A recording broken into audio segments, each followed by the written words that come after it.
我諗係幾十年前我已經開始做運動㗎啦。當我30歲嘅時候咧，我曾經睇過一篇文章，佢話你開始咩都渣㗎啦。即係咁我就開始就去鍛鍊啦。咁嗰時都幾忙嘅，做兒童節目咧，咁係成日出外景。咁啊晏晝出外景咧，我都會朝頭早去做運動。咁如果朝頭早出完外景咧，我一放工咧我就會去咗做運動嘅，先至翻屋企嘅。咁所以咧，我就覺得做運動咧就比起我自己睇，我一路以嚟咧都覺得幾 OK 嘅。因為做運動咧令到嘅人有精神啲啦。你話食都食多啲嘅。好嘅，真係好，我哋非常之認同。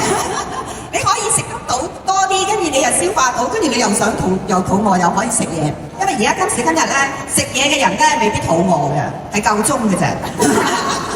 所以咧你令到自己肚餓，咁你食嘢咧，咁你食得嚟咧又開心喎。